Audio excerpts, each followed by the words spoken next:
Are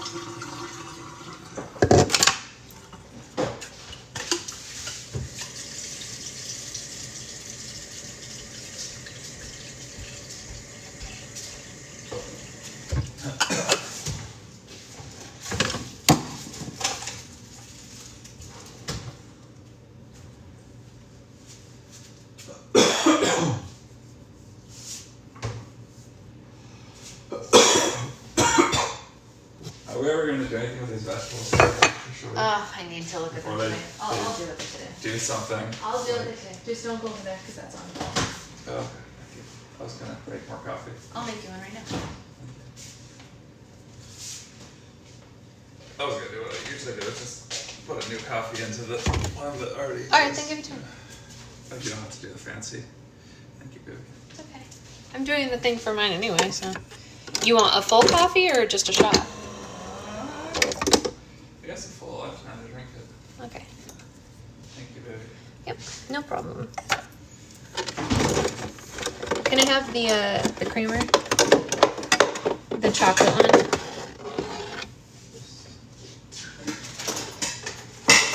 You should eat your banana. Please. Good morning. You're at the beach. That's very exciting. We are not. The beach. The beach. Okay, the other one. Sorry. What do you mean? There's the other flavor. You like that flavor? I love it. Oh, That's why I always make your coffee first, so that flavor doesn't get in. that flavor tastes like no flavor. I love it. Maybe I like coffee flavor. Maybe.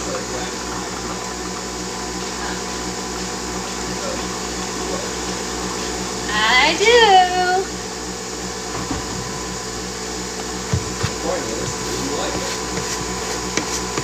Morning, everybody. Morning, morning, morning. We're making coffee. We're having book club. Hey, Grace. Ugh. What is going on, everybody? How is everyone this lovely Friday? It's Friday, Friday.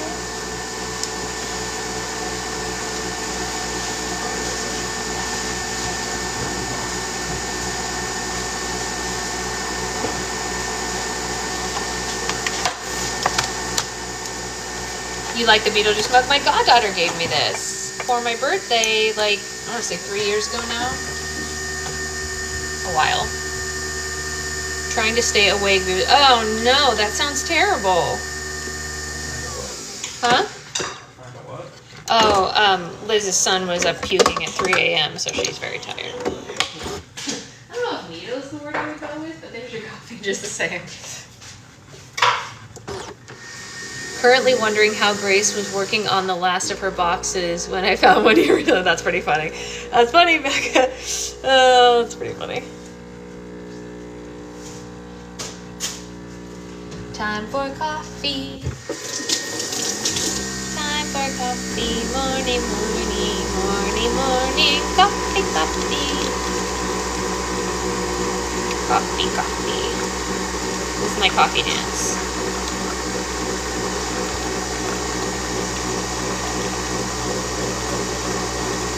What?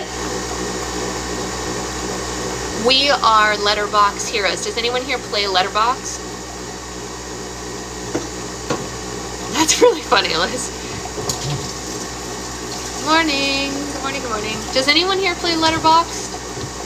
Does anyone here play any of the New York Times games? I think my mom started playing it. We got it in 3 today. Liz, it's one of the New York Times games. Today, you had to do it in 6 words, and we did it in 3 because we're very, very talented. You should. It's a lot of fun. What did you say, honey?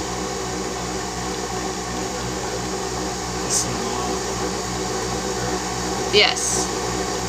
Wait, is it in the app? Yeah, it's at the very bottom of the app. And has anyone started playing Strands? Strands was hard for us today because it was not things we were familiar with. I got purple first on connections today, y'all. You know why? Well, I can't tell you, I don't want to spoil it, but there was a good reason. There's a good reason why I got purple first today on Connections.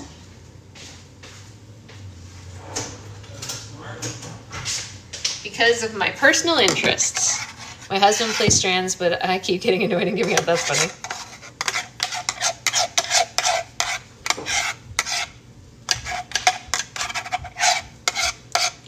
That's funny.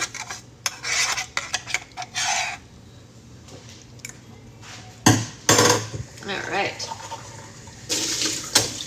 Let's read some books. Let's read just one book, actually. I love all of those games. I never paid attention to the names of the box. Yeah, they're fantastic.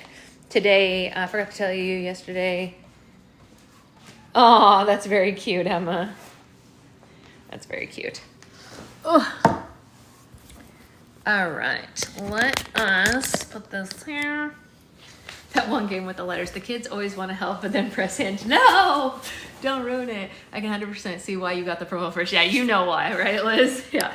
Once you guys play Connections, you'll see why I got purple first. It was a very specific to this book club interest. So if you've not played Connections ever before, today's a good day to start with because there is something very specific to us in it. I saw it and I was like, oh, I know who that is. It was very funny. Very, very funny. And then it turned out to be fun. Yeah, the New York Times Games app, not just the regular New York Times app, but specifically the Games app, is a lot of fun. We play the brain teasers every morning as like a way to wake up our brains kind of thing. We do almost all of their games. The only one that we gave up on is Tiles because it repeats. It's the same over and over again, and it got boring. So we don't do that one. Because there's no point. It's the same all the time. Like every 2 or 3 days it's the same, and it was like, okay, well, I'm done. Yeah, it is fun. It's a lot of fun. Okay. The last chapter was so great that I'm now concerned about this chapter because I feel like if he was giving us a chapter that was so good, what's coming next? I'm a little scared, but we're gonna power through. We're gonna do it together. We're gonna power through. We're gonna be okay. Maybe, mostly, probably. All right. Chapter 14 is called Dinner with Elves. Aw, maybe it's actually gonna be sweet. Wait. Maybe it's gonna be sweet because Xanthos is gonna go to dinner with the elf family, but then again, the dad is bad. We know that. Yes, good job, Ray. You know why I got it, right? Liz knew. You have to see it. You know why. It's very, very specific to this book club specifically, which is very funny. But I don't want to give any spoilers until anyone gets their chance to play. But yeah, okay. Anyway. Dinner with Elves. The jackalopes pulled Elric and Xanthos through the hills of the northern woods as they raced toward the elf territory. The boys took turns steering the horned rabbits, and Xanthos was pleasantly surprised by how swiftly the animals moved through the trees. He wouldn't have thought it was possible to laugh and smile at a time like this, but Xanthos found every turn more amusing than the one before. And despite the dangerous forest around them, just being beside Elric made Xanthos feel safe. He felt butterflies in the pit of his stomach after every bump and jolt that pushed them closer together. Soon the great tree of the elf territory appeared in the distance, and it stood regally in the center of the northwestern woods, like a giant among men. The tree was over 1,000 feet tall and hundreds of feet wide. The entire village of small homes were hanging from enormous branches like a community of birdhouses. The homes and shops were all different colors and styles, with clever asymmetrical floor plans to maximize their limited space. Xanthos could see the small elf citizens walking along bridges and pathways between leaves. At the base of the tree, the jackalopes passed through the wooden gates patrolled by elvish soldiers. Elric steered the chariot up the path that moved toward the tree's enormous roots and spiraled up its massive trunk. The higher the rabbits climbed, the more relieved Xanthos became. He was so far above ground now, the fire would never find him. The chariot traveled to the top of the territory and stopped at a miniature castle the tree wore like a crown. The castle was made from checkered panels of black and white wood and had 4 identical towers, and the entire building was covered in impressive leafy carvings. As soon as the chariot was parked, servants emerged from the castle to collect it from Elric. Xanthos stepped down from the chariot and spun around as he took in all the sights of the elf territory. "Wow," he said, "this place really never gets old." "I thought you said you'd never been here before," Elric said. "Oh, I just mean it must never get old, right?" Xanthos corrected himself. "Yeah, sure doesn't," Elric said. "How's that ankle? Is it feeling any better?" Xanthos had completely forgotten about his fake injury. "Good as new," he said. "I always bounce back pretty quickly." "Oh, that's good," Elric said with a laugh. "I was worried I'd have to carry you all the way to the guest chambers. Come on, I'll show you to your room." And just like the outside, everything inside the castle was also black and white. The floors were covered in black and white tiles, and the tall white walls were painted with black symbols that matched every carving on the exterior. The castle was bustling with elvish maids, butlers, and other servants who wore matching black and white uniforms. Xanthos followed Elric up a curvy staircase and down a hall on the 2nd floor to the guest chambers. The bedroom had a 4-poster bed, a lounge chair, a wardrobe, but the furnishings were so small it looked like the room was made for children. Sorry about the furniture," Elric said. "We're used to smaller company." Don't worry, I can make it work," Xanthos said. "I'm just so grateful to..." Xanthos stopped mid-sentence when he noticed a mirror in the corner of the room. He became paranoid that the fairies might spy on him and quickly yanked the sheet off the bed and draped it over the glass. "Not a fan of mirrors?" Elric asked. Just caught a glimpse of myself and I didn't realize how dirty I was," Xanthos said. Elric went to a miniature wardrobe and pulled out a white suit with black lapels. "Here, you can change into this if you like," he said. "It's an extra elf large, so it should fit you. There's a bathroom next door if you want to freshen up." "Thank you," Xanthos said and took the suit from him. "It's really so kind of you to bring me here. I don't think I'll ever be able to repay you." Elric shrugged it off. "Don't mention it," he said. "Boys like us, we gotta stick together." The prince and the fairy shared a sweet smile, but the moment was interrupted when something suddenly flew past the window. Xanthos and Elric rushed to the window to see a big bronze carriage swooping down from the sky. The carriage was kept afloat by a large balloon, and it was pulled through the air by 4 mechanical birds. "What is that?" Xanthos asked. Elric gulped. "Father's home," he said. "Is that how he gets around?" Xanthos asked. "No. He was invited to a special meeting yesterday," Elric said. "All the world's leaders attended something called the Conference of Kings at a palace or something called the Alchemy Institute. The Institute provided the transportation." Xanthos suddenly felt butterflies in his stomach again, but this time they were nerves. He knew Elric must be talking about the meeting that Skylene had warned him about, but he had never heard such names before. "What's a Conference of Kings?" Xanthos asked. "Oh, I don't know. I guess it's where the kings go in an emergency," Elric said. "And what's an alchemy institute?" he asked. "Beats me," the elf said. "I was hoping Father would be gone longer, to be honest." Xanthos and Elric watched the bronze carriage as it landed in the front of the castle. Servants hurried toward the carriage to welcome their sovereign home, and as King Elvin emerged from the coach, the tree branches in his crown were so wide that the servants had to help him maneuver through the door.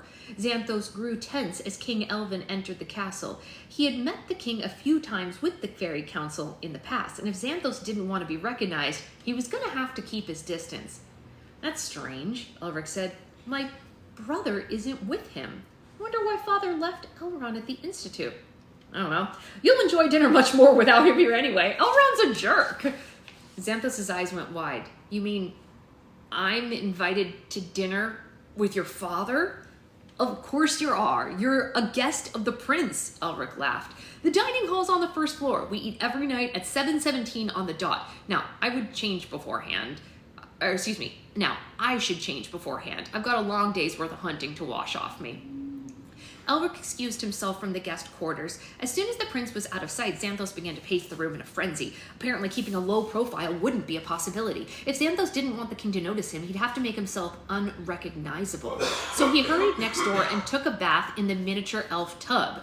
After he bathed, Xanthos slicked back his blonde hair, hoping a different hairstyle would help disguise him. He was so used to having flames on his head that he couldn't remember the last time he'd even used a comb. Next, Xanthos went back to his room and dressed in the white suit that Elric had provided. He carefully tucked his Mutter medal under his shirt and checked his reflection in the mirror as quickly as he could, just in case the fairies were watching from the other side. However, Xanthos stared at his reflection longer than he intended. The new suit and the hairstyle made him look grown up. He barely recognized himself. At some point in the recent past, Xanthos had officially crossed the line between boyhood and manhood, but he must have missed the memo of when that had even happened. Not bad, he said to his reflection.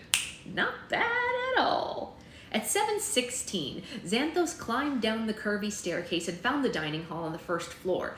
When he arrived, an elf girl who looked about 6 years old was already seated at the long dining table. She wore a white dress with black patches and a tiara made of white flowers. Her hair was styled in 3 buns on top of her head. The girl was holding a fluffy red squirrel and feeding it milk with a baster. Oh, Princess Elvina? Xanthos said, and he quickly bowed. The princess raised an eyebrow at him. Have we met? She asked. Xanthos had definitely met Princess Elvina with the Fairy Council before, but clearly she didn't remember him. The disguise must be working. No, but I've heard a lot about you, he said. I'm Zach Fairchild. I'm a friend of your brother Elric. I didn't realize Elric had any friends, the princess said. At least one, Xanthos said with a shrug. I see you have a friend too. Hey, Avery, not very much, just maybe 2 or 3 pages. Xanthos just arrived at the fairy tree, and he was invited to come to dinner with the fairy royals. The king arrived, and Xanthos is trying to disguise his look by like slicking back his hair and wearing different clothes. And he just met the young princess, who is apparently about 6 years old, so he's talking to her. I didn't realize Elric had any friends, the princess said. Oh, he's got at least one, Xanthos said with a shrug. I see you have a friend too. Does your squirrel have a name? Acorn, Princess Elvina said. I'm trying to train him. I didn't know squirrels could be trained, Xanthos said. Princess Elvina let out a discouraged sigh and placed the squirrel in a cage under the table. I am starting to think it's impossible, she said. Father told me to catch and train a wild animal. It's one of his assignments, but I'm not sure how it's supposed to make me a better leader. The last time I checked, elves don't bury their food or pee on everything when you're not looking. Thankfully not, Xanthos said. A very handsome young elf entered the dining hall wearing a black suit and white lapel, the exact opposite design of Xanthos' suit. The elf also wore a crown made of sticks, and his dark hair was pulled into a short ponytail behind his pointed ears. It took Xanthos a couple of moments before he realized that he was looking right at Elric. He had no idea the elf prince could look so princely. Gosh, Xanthos said, you clean up well. Elric looked Xanthos up and down, clearly thinking the same thing about him. Yeah, you do too. Very well. Xanthos blushed. He didn't know what to say, but thankfully he didn't have a chance to say anything. The doors burst open and King Elvin stomped inside. Elvina jumped to her feet and the elves bowed to their father. Xanthos copied them, but he was a little delayed. Good evening, father, the elves said together. King Elvin took a seat at the head of the table without acknowledging his children. Once the king was seated, the elves took their seats too. Xanthos didn't know where to go, so he took the chair beside Elric. I'm starving. Let's eat. Sorry, completely wrong voice. I'm starving. Let's eat, the king shouted.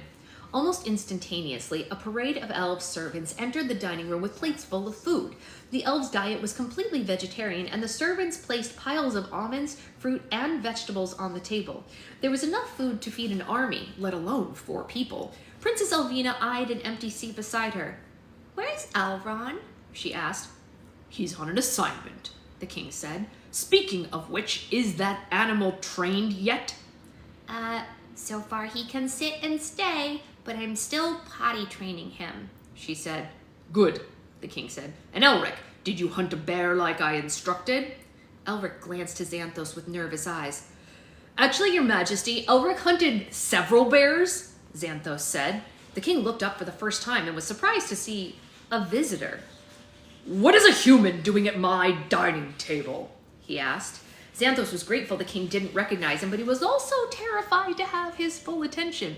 I'm Zach Fairchild, sir, he said. Your son saved my life in the forest. You see, I got lost in the woods and I was attacked by a pack of bears. Had Elric not showed up at the exact moment he did, I would have been eaten. Elric nodded along to the story. The king wasn't convinced, though, and his eyes darted back and forth between the boys. Even Princess Elvina seemed a little suspicious. I didn't realize that bears traveled in packs, King Elvin said. Well, there were quite a few of them, father, Elric said. How many? Princess Elvina asked. 5, Xanthos said. 6, Elric said at the same time. The boys were tense. They should have clarified the details of the lie beforehand. 6 including a cub, sir, Xanthos said. And I imagine you brought back the bodies as souvenirs, King Elvin asked. Well, the chariot was only big enough for the 2 of us, father, Elric said. You're telling me you slaughtered 6 bears and you brought back nothing to show for it? I couldn't just leave Zach in the woods alone, he said. What if more bears showed up? King Elvin groaned under his breath and shook his head. Next time I give you an assignment, I want proof that you've completed it, he said. Yes, father, Elric said. The dining hall filled with an awkward silence. Xanthos was curious about the king's trip to the Alchemy Institute, but he didn't know the appropriate way to inquire about it. So he raised his hand as if he were a student in a classroom. Do you have a question? King Elvin asked. How was your trip, your majesty? Xanthos asked. Long, he grumbled. Xanthos was hoping the king would elaborate, but he didn't share any other details. Ulrich told me that you attended a conference of kings at a place called the Alchemy Institute. Is that right? He asked. Correct, King Elvin said. I'm just curious, what is the Alchemy Institute? Xanthos asked. It's a large campus that floats above the sky, the king said. It's where the alchemists live and conduct their experiments. The more Xanthos learned, the more confused he became. Alchemists, sir? He asked. I'm not familiar with the term. That's because they live in secret, the king said. Apparently alchemists are a type of fairy or witch or something that studies science. They have a department for every scientific subject you can think of. Physics, chemistry, biology, you name it. I've never seen the point of science personally. Why waste time on matters you can't control? Oh my gosh, Grace showed up at the wrong moment for King Elvin to just be rude about everything her whole life stands for.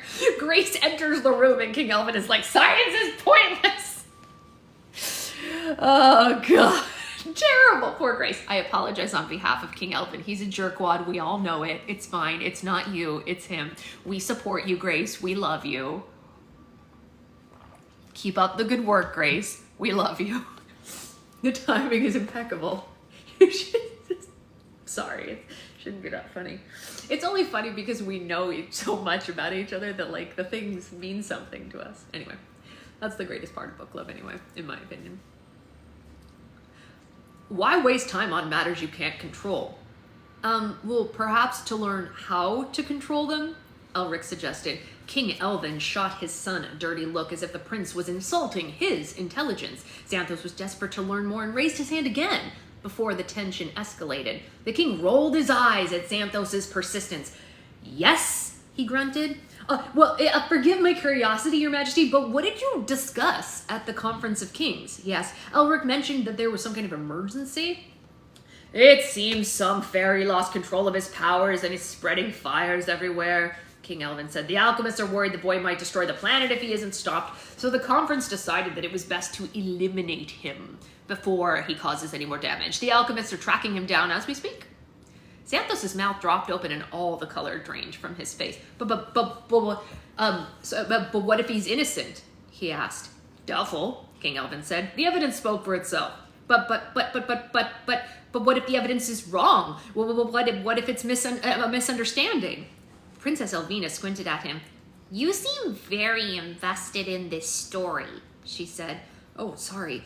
It just seems unfair to execute someone without a trial, don't you think? Xanthos said. I hope someone at least defended that poor boy. Yes, unfortunately so, King Elvin said. The whole conference would have been an hour shorter, but the fairy godmother insisted her friend was being framed. But you know how she is. Her heart is too big for her own good. The fairy godmother begged the alchemists for a chance to prove he was innocent. Oh, Avery, they're in a tree. The fairies all live in hanging things on a tree, so he's not touching the ground. So they're safe for the moment, as long as because the carriage took him up into the tree. Good question. You barely just missed that by like 30 seconds. How is she going to prove he's innocent? Xanthos asked. She and a team of delegates are on their way to some sort of temple or something to retrieve some sort of spell book, although I can't really recall specific names, King Elvin said. If they make it back in time, the spell book is supposed to contain a spell that will render the boy powerless and therefore prove his innocence, but it's very unlikely the fairy godmother will return before the alchemists find and kill the boy. Apparently, once people enter the temple, they never come out. Xanthos was so consumed with so much anxiety that he couldn't form words to ask any more questions. At that exact moment, a team of sophisticated scientists were hunting him down. He suddenly felt very unsafe. The elf territory might be protecting him from the mysterious fires, but where could he possibly go to hide from the alchemists? How far would he have to travel? How long would he have to stay here for?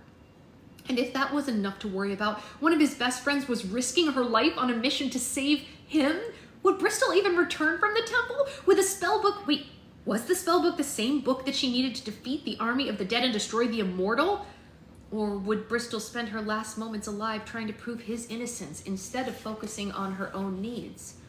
Elric must have sensed his distress because he gently squeezed his hand under the table.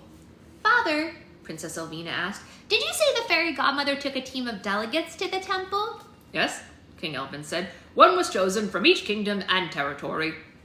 Please tell me that isn't the assignment that you gave Elrond, Elric exclaimed. As a matter of fact, it was, King Elvin said. We all know your brother has acted like a coward in the past. This was the perfect opportunity for him to prove himself. Neither the prince nor the princess could believe the words coming out of the king's mouth. Father, how could you? Elric asked. What if Elrond gets hurt? What if he gets killed?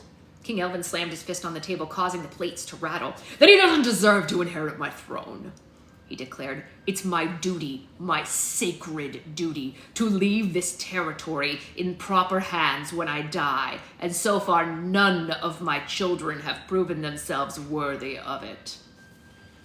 All three of you continue to be complete and utter disappointments. So, unless you'd like me to send you on a task I'm certain you won't return from, I suggest you keep your mouths shut.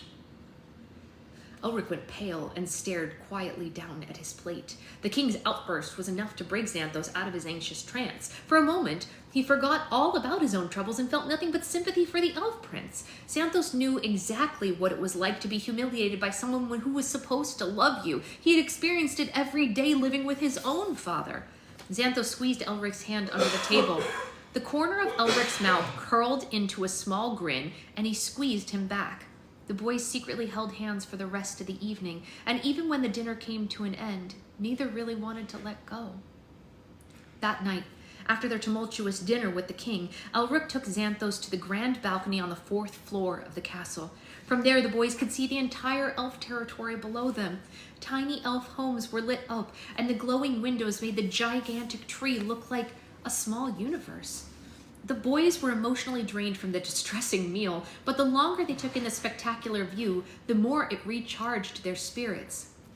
I didn't think this place could be any more beautiful, Xanthos said. Yeah, this is my favorite time of night too, Elric said. When all the shops are closed, when all the work is finished, everyone goes home. I love how peaceful and simple it becomes. Yeah, I know what you mean, Xanthos said. It's like the world is taking a deep breath. Yeah, exactly, Elric said. I wish all moments were like this one. I wish that you could wrap up a moment like this and take it with you wherever you needed it. But I suppose that's why they tell us to cherish each one, because good moments never really last. The prince let out a sad sigh, and Xanthos could feel the pain behind it. Look, I'm sorry your father's so cruel to you, he said. You really deserve better. I'm sorry about your father too, Elric said.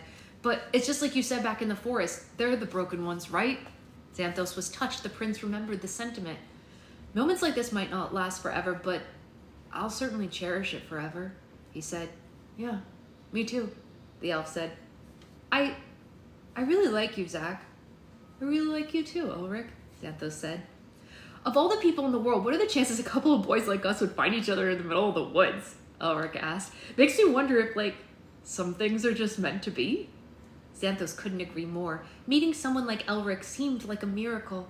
If Xanthos could wish for anything, it would be to spend more time with the prince. Unfortunately, he knew their time was over. If Xanthos wanted to survive the alchemist, he needed to leave the elf territory as soon as possible.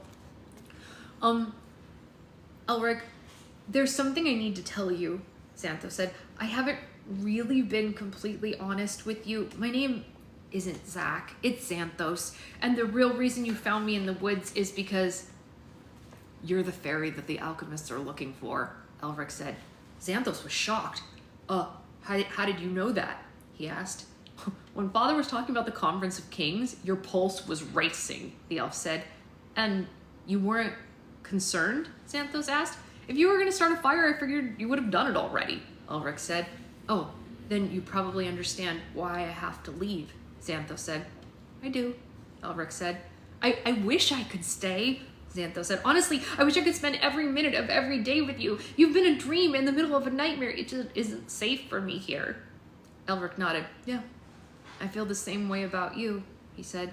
So you probably understand why I have no choice but to come with you. Xanthos thought his ears were playing tricks on his mind. What? Elric, you can't come with me. Why not? The prince asked. Because it's too dangerous, Xanthos said. You heard your father. The alchemists are coming to kill me. I have to go somewhere they'll never find me. And I have to hide until the fairy godmother retrieves the spellbook from the temple. No offense, but I've seen your hiding techniques, and without my help, you'll probably be dead by morning, Elric said. You're going to need someone to keep a lookout, someone who can gather food and water, and someone who can guide you through the woods, and no one knows the Northwest Woods better than me. I've discovered caves and caverns that no one else in the world has ever even heard of, let alone been to. And most importantly, you're going to need someone to contact the fairy godmother when she returns. Xanthos was speechless. He knew Elric was right. Hiding from the alchemists would be impossible without someone's help, but he couldn't let the prince put himself in jeopardy. Elric, I cannot let you do that for me, he said. And the prince grabbed Xanthos by the shoulders and looked deeply into his eyes. I can't tell you how many times I've looked down at those gates and dreamed of running away. I've made plenty of excuses to stay, but you're the first excuse I have to leave. I know it feels like the whole world is against you, but it's not. You've got me, and I'm not ready to lose you just yet. But, what if the fairy godmother doesn't return? Xanthos said. What if I have to stay in hiding forever?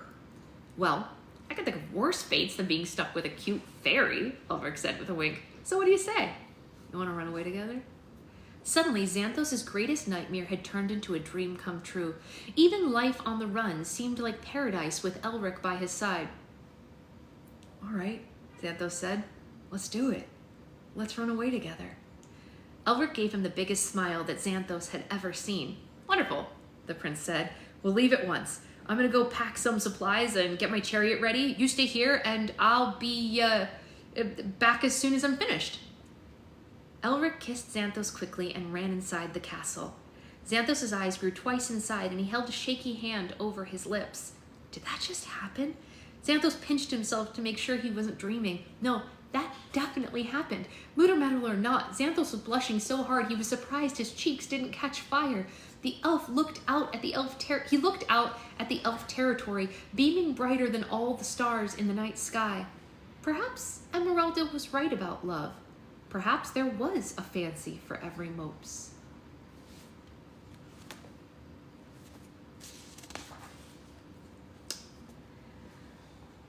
Brace yourselves, folks.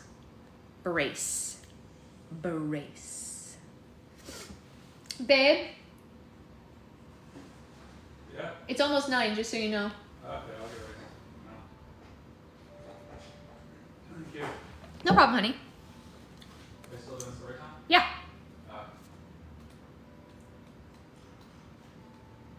I'll be done by the time you're done. Yeah, of course.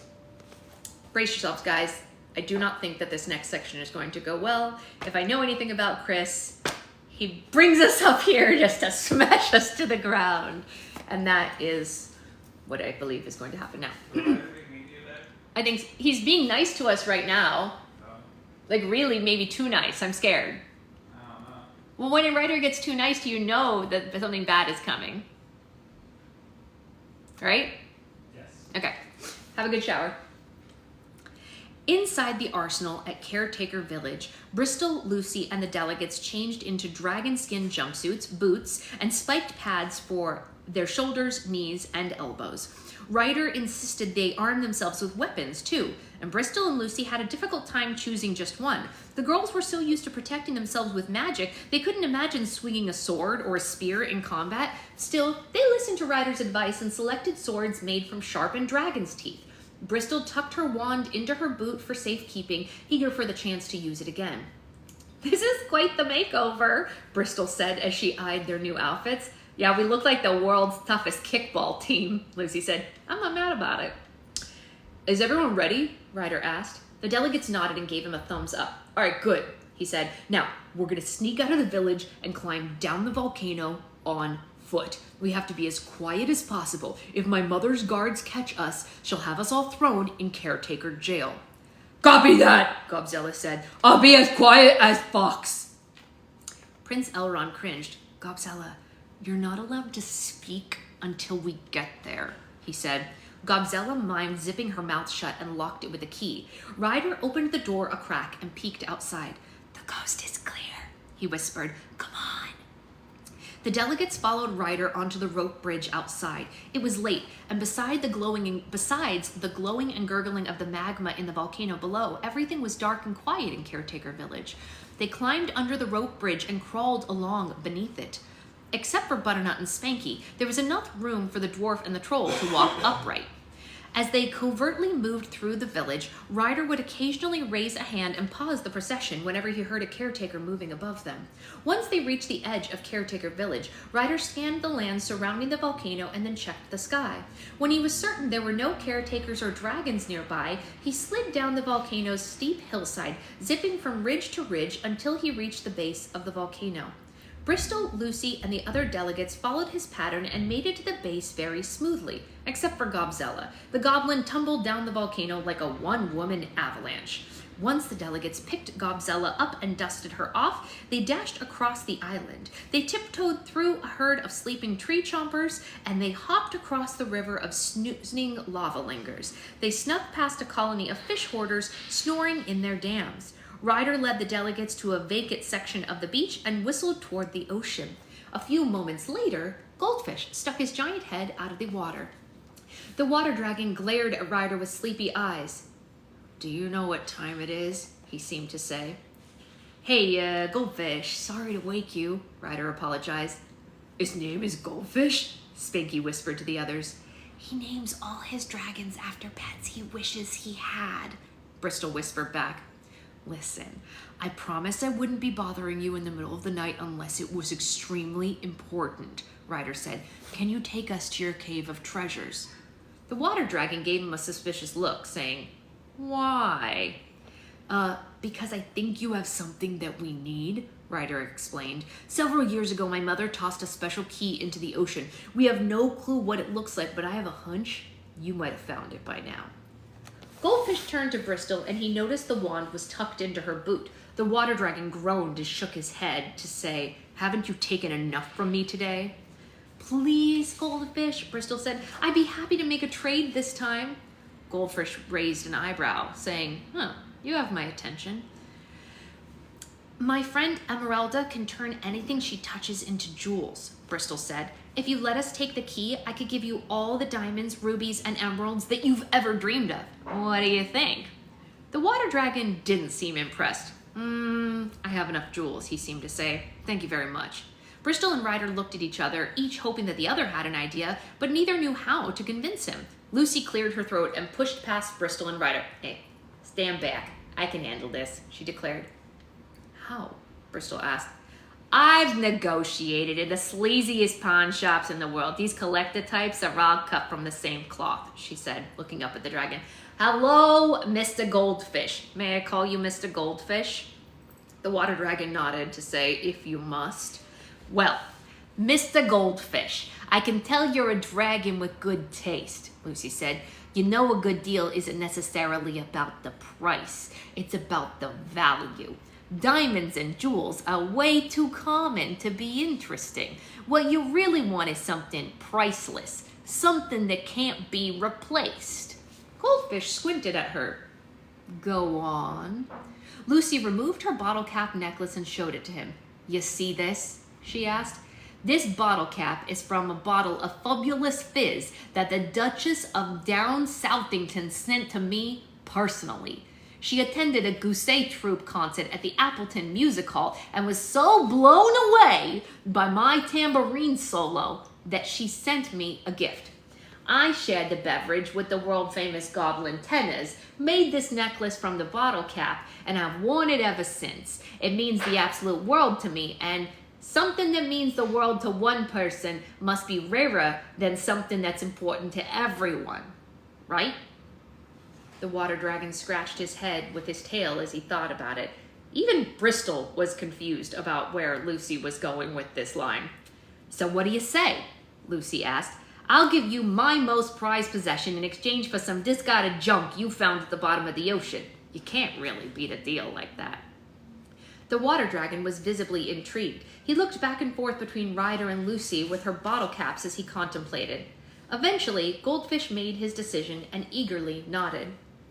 Babe? Yes, I'm going on. Okay, it's almost 9:10. Yeah.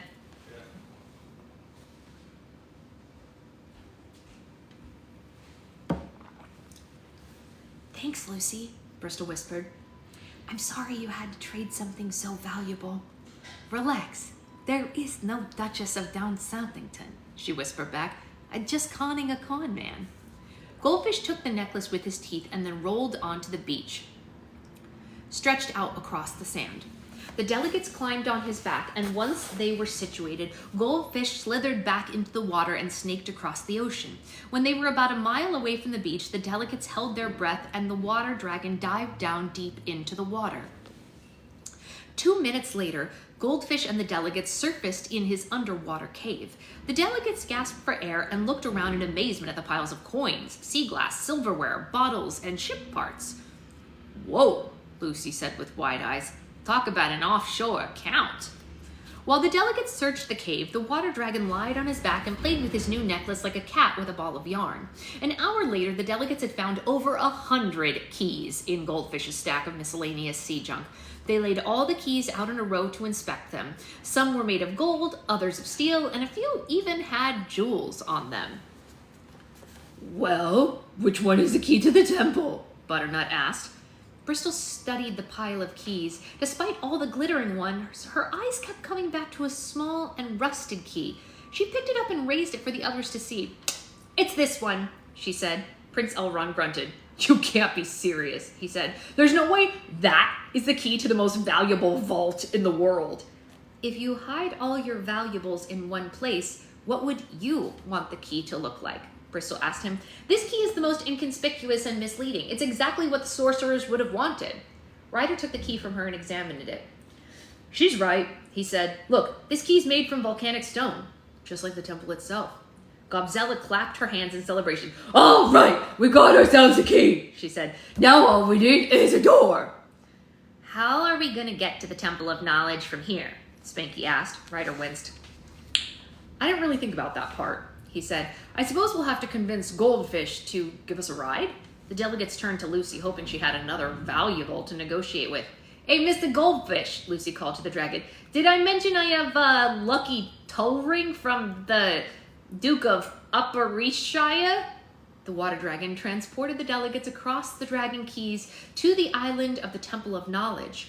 Bristol could feel Goldfish getting more and more tense as the ancient structure came into view. Although she couldn't blame the dragon, even her stomach was tightening as they approached the island, and judging by the wide eyes and pale faces of her peers, the feeling of intimidation was mutual. Tick, tick, tick, tick, tick. Don't worry, you won't be in there very long. Temple or no temple, challenges or no challenges, 8 days is all you have left. but you'll be dead much sooner than that. Bristol tried to ignore the disturbing thoughts, but she had plenty of vulnerability for them to feed on.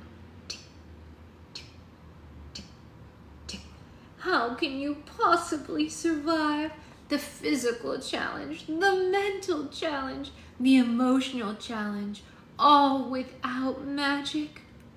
The closer Goldfish swam to the Temple of Knowledge, the louder Bristol's pocket watch and disturbing thoughts became. Tick, tick, tick. And let's not forget, if you want the Book of Sorcery, you'll have to face the deadliest and most dangerous creature to ever roam the earth. What could it be if not a dragon? What kind of terrifying beast is waiting inside? I doubt you'll make it far enough to find out. When they were a few yards away from land, Goldfish came to an abrupt halt. The dragon rapidly arched his back and catapulted all 7 passengers towards the beach. Once they hit the sand, the timid dragon dived under the water and didn't return. The delegates got to their feet and brushed themselves off, gazing at the temple and the spewing volcano that engulfed it. So, this is the Temple of Knowledge, huh? Spanky asked. Should be called Temple of Carnage, Gobzella said. Where's the entrance? Butternut asked. It's at the top of the steps, Ryder said. The delegates moaned when they noticed the steps stretched all the way to the very top of the temple, except for Gobzella. The goblin excitedly rubbed her hands together and started stretching. All right, time for some cardio, she said. Let's get our blood pumping. Gobzella's enthusiasm made Prince Elrond groan, and he held his face in his hands. I hate her, the elf said under his breath. I hate her so much. I love her. The goblin led the charge, and the delegates followed her up the endless stairs. The stone steps were chipped and cracked from years of exposure to the elements, and they were covered in weeds and vines, making it difficult to hike. As they climbed, the sun started to rise, and it helped the delegates see where they were going. Unfortunately, the sunlight also illuminated how high they were, and if anyone slipped, it would be a long tumble back to the ground. By the time they reached the top of the stairs, everyone in the group was panting and sweating profusely. Please tell me that was the physical challenge, Lucy wheezed. I sincerely doubt it, Bristol said. The stairs led to a tall archway that carved into the side of the volcano. Underneath the arch was a massive stone that towered high above their heads. The door was completely solid and didn't have any handles or knobs, only a small keyhole. Bristol stuck the key inside the hole inside with relief when it was a perfect fit. She turned the key, and suddenly the whole temple began to rumble as the heavy stone door opened. A burst of dusty air blew out from inside the temple, causing the delegates to cough. Ugh, if anyone wants to turn around, now's your last chance, Bristol said. Once we step inside, there is no going back. The delegates were visibly frightened, but they mustered enough courage to share a confident nod. Well, there's too much at stake to give up now, Lucy said. I couldn't agree more, Butternut said. We can't let the world be destroyed by fiery tyrants or tyrannical fires. Besides, we've come too far, Prince Elrond said. I'm not climbing back down those stairs. Let's get the Book of Sorcery so we can stop the devil's breath and kick some righteous butt, Gobzella declared. And then the mole people, Spanky said and raised his fist. The delegates rolled their eyes at the dwarf. Yeah, sure, Spanky, Lucy said. And then the mole people. The delegates' determination was contagious. Bristol felt her first spark of hope since they left the Alchemy Institute. All right, here we go, she said. No matter what happens in there, we have to keep moving. Too many people are counting on us to fail. Bristol, Lucy, Ryder, Gobzella, Prince Elrond, Spanky, and Butternut all took a deep breath and walked into the temple. As soon as they were inside, the heavy door closed behind them and sealed itself shut.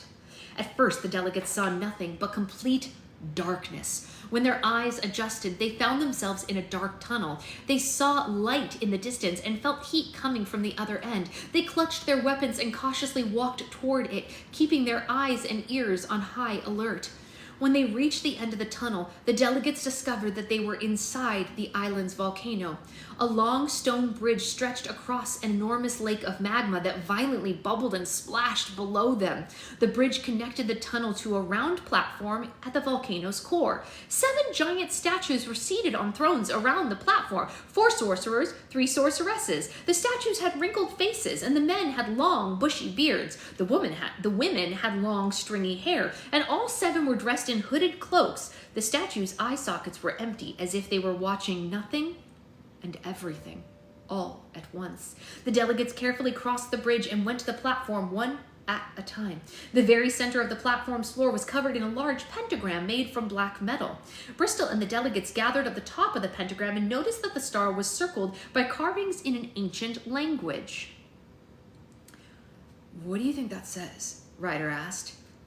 It's probably a warning," Bristol said, and suddenly the platform began to vibrate and the sound of scraping stone echoed through the volcano. The pentagram started sinking through the platform, taking all 7 delegates with it. "Well, it must be taking us to the first challenge," Bristol said. "Everybody get ready and be prepared for anything." The delegates stood back to back as the pentagram sank deeper and deeper. It moved faster and faster, descending through the hollow platform as if it were a deep well. Stone walls rose all around them, and the farther the pentagram went, the hotter the air became. A bad feeling grew in the pit of Bristol's stomach when she heard the sloshing beneath them. "I don't like this," Bristol exclaimed. "We need to get off of this thing." The delegates jumped off the pentagram and hung from the stone bricks on the walls. A few seconds later, Bristol's intuition proved itself right. The pentagram sank into a pool of magma at the bottom of the well, and as they looked down in terror, the delegates noticed that the magma was slowly starting to rise. "It's coming toward us," Spanky shouted. "We have to climb," Bristol yelled, and while the delegates frantically scaled the walls, an empty doorway appeared several feet above them. "That must be our way out," Ryder said. "This is definitely the physical challenge," Bristol said. "Everyone head for the doorway." Unfortunately for the delegates, the challenge was just getting started. All the stone bricks in the well started moving in and out of the walls. The movement happened at different speeds and no particular order or pattern, making it impossible to predict what would happen. The delegates lost their grips and slipped farther and farther down the well as the magma rose higher and higher toward them. To make matters worse, the delegates heard a loud banging coming from above, and they all looked up and gasped as a giant stone boulder began rolling into the well. The boulder ricocheted toward them, smashing into the bricks in pieces, leaving huge dents in the wall. The delegates had to leap and dive from brick to brick to avoid being crushed. "Seriously?" Lucy shouted. "The bricks in the magma weren't a challenge enough? The sorceress had to add boulders to this?" "Butternut, look out!" Ryder yelled. The troll glanced up and saw a boulder headed straight for him. Butternut leapt out of its way just in time and jumped to the other side of the well. Tragically, when he reached the opposite side of the wall, the brick he was aiming for suddenly retracted. There was nothing for the troll to grab onto, and all of a sudden he slid down the well. His long fingernails scratched along the wall as he desperately tried to grab hold of something. "Ah!" Butternut screeched. "Butternut!" the delegates all yelled. The troll plunged directly into the magma and never resurfaced. "Oh my god, I did not expect that. I liked Butternut. He was a really nice guy. He was a troll, but he was a nice troll. Holy moly." The delegates screamed as they looked down in horror, and sadly they didn't have time to mourn the fallen troll. The longer they were inside the well, the more and more boulders came rolling from above. "This is pointless," Prince Elrond said. "We're never going to make it out of here." "Everyone stay calm," Gobzella said. "I got idea." The goblin swung from brick to brick like a monkey swinging through the trees, narrowly avoiding the boulders raining down on her. She moved through the well and scooped up each delegate, throwing them over her shoulder. Bristol, Lucy, Ryder, Spanky, and Prince Elrond held onto Gobzella as she painstakingly climbed higher and higher. "No more death today! No more death today!" Gobzella repeated to herself as she went. And finally the goblin reached the doorway at the top of the well. The delegates climbed to safety and pulled Gobzella in behind them. As the goblin laid down to catch her breath, Prince Elrond leaned over to her and repeatedly kissed her face. "Gobzella, you are our hero," the elf declared. "I promise I will never make fun of your volume for as long as I live." The celebratory moment was cut short when the delegates remembered that their team was 1 delegate short. Tears filled their eyes as they stared down at the rising magma that had consumed the troll. "I can't believe Butternut's gone," Lucy said. "It all happened so fast." Lord, why you have to take Butternut? Gobzella sniffed. The world needed his beautiful poetry. Farewell, friend, Spanky said. Just like you, your life was far too short. The delegates had known the temple would be dangerous, and they had known they were risking their lives by joining this mission, but until now, the reality hadn't really sunk in. Butternut's death was likely only the first of many. We have to keep moving, Bristol said, to herself as much as to the others. The world is counting on us.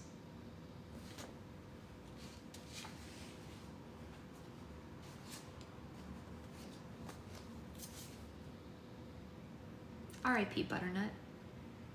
R.I.P. He was a really nice troll. He wrote nice poems for his wife. What's his wife gonna do without him? I really liked Butternut's poems. I thought they were nice.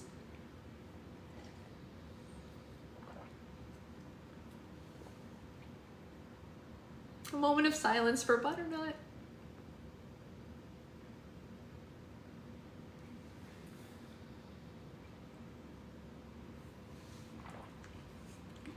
I know, right? It's just like you, your life was too short. Okay, well, today we learned some good things and we learned some bad things. I know, right? Yeah, that was a hard one to get through.